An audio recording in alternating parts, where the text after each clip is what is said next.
ఇప్పుడు spinal cord అంటే మనకి ఇప్పుడు బ్రెయిన్ నుంచి మనకి బాడీకి ఈ స్పైన్లో నరాలు తీసుకొచ్చేదాన్ని మనం స్పైనల్ కార్డ్ అంటాం.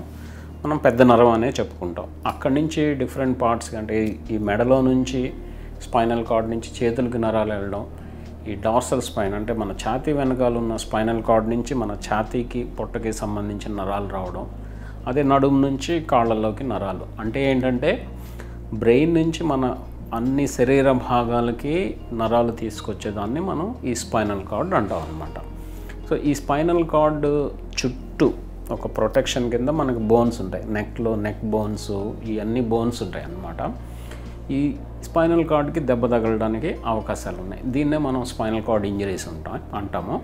ఇలా జరగడం వల్ల ఏమవుతుందంటే పేషెంట్స్ దాదాపుగా బెడ్ రిడెన్ ఉంటారు. దీనివల్ల ఏంటంటే ఫ్యామిలీ మీద ఎకనామిక్ బర్డెన్ ఉంటుంది, సోషల్ బర్డెన్ ఉంటుంది, ఈ రకరకాల బర్డెన్స్ ఉంటాయి అన్నమాట. ఈ ఇంజరీస్ ఎలా జరుగుతాయి అనేది చూస్తే ఎక్కువ శాతం రోడ్ ట్రాఫిక్ యాక్సిడెంట్స్, అంటే మనం స్పీడ్గా వెళ్ళి యాక్సిడెంట్స్ జరగడం వలన జరుగుతుంది. కొన్ని మనం స్పోర్ట్స్లో కూడా ఈ స్పైనల్ కార్డ్ ఇంజరీస్ చూస్తూ ఉంటాం. ఇప్పుడు ఫర్ ఎగ్జాంపుల్ ఈ డైవింగ్ మీరు చూసే ఉంటారు, పైనుంచి కిందకి డైవ్ చేయడం, స్పూల్లోకి డైవ్ చేయడం, కానీ దానివల్ల ఏంటంటే హెడ్ వెళ్ళి కిందకి తగలడం, అంటే నేలకి సర్ఫేస్కి తగిలితే సో స్పైనల్ కార్డ్ ఇంజరీస్ రావడానికి అవకాశాలు ఉన్నాయి. ఇంకొకటి కాంటాక్ట్ స్పోర్ట్స్ అంటే ఇప్పుడు మీరు చూసే ఉంటారు, రగ్బీ లాంటి గేమ్స్ ఉంటాయి. సో ఒకళ్ళనొకళ్ళు తోసుకుంటూ ఉంటారు. సో ఇటువంటి వాళ్ళల్లో కూడా మనకి స్పైనల్ కార్డ్ ఇంజరీస్ అవ్వడానికి అవకాశాలు ఉన్నాయి.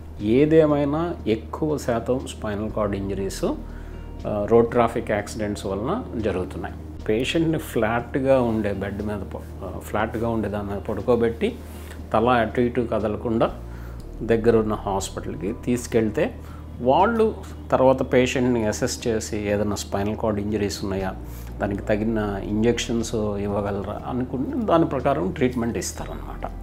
సో స్పైనల్ కార్డ్ ఇంజరీస్ వల్ల మేజర్ ఇంపాక్ట్ ఉంటుంది. ఎక్కువ శాతం మంది యంగ్ పేషెంట్స్ ఉంటారు. దీనివల్ల ఏంటంటే సొసైటీ మీద చాలా ఇండైరెక్ట్గా ఇంపాక్ట్ ఉంటుంది. దాన్ని మనం ఇమ్మీడియట్గా హాస్పిటల్కి తీసుకెళ్ళడం చాలా ఇంపార్టెంట్.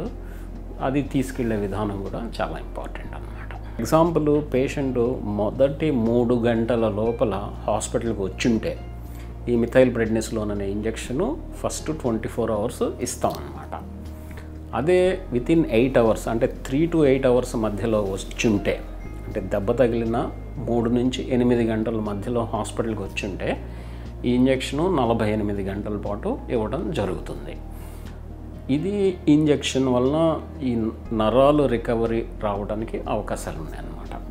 ఇంకొకటి, ఈ స్పైనల్ కార్డ్ ఇంజరీతో పాటు ఈ వెన్నుపూసలు చుట్టుపక్కల ఉన్న బోన్స్ కూడా సాధారణంగా ఫ్రాక్చర్స్ ఉంటాయి. సో ఈ ఫ్రాక్చర్స్ ఎలా ఉన్నాయి అనేది అసెస్ చేసుకుంటాం. అంటే ఈ ఫ్రాక్చర్ని మేము 2 విధాలుగా చెప్పుకుంటాం. ఒకటి ఏంటంటే స్టేబుల్ ఫ్రాక్చర్, అంటే స్టేబుల్ అంటే ఫ్రాక్చర్ అవుతుంది కానీ ఆ బోన్స్ ఒకదాని మీద ఒకటి కదలకుండా స్టేబుల్గా ఉంటాయి. రెండోది అన్స్టేబుల్ ఫ్రాక్చర్స్. ఈ స్టేబుల్ ఫ్రాక్చర్స్ని ఏంటంటే సాధారణంగా మనం మెడికల్గానే ట్రీట్ చేయడానికి ట్రై చేస్తాం. అదే ఒకవేళ అన్స్టేబుల్ ఫ్రాక్చర్స్ ఉంటే, అంటే అవి ఒకదాని మీద ఒకటి కదిలిపోతున్నాయి అనుకుంటే మనం ఆపరేషన్ చేసి అన్స్టేబుల్ ఫ్రాక్చర్ కదలకుండా స్క్రూస్, రాడ్స్ వేసి ఫిక్స్ చేయడం జరుగుతుంది.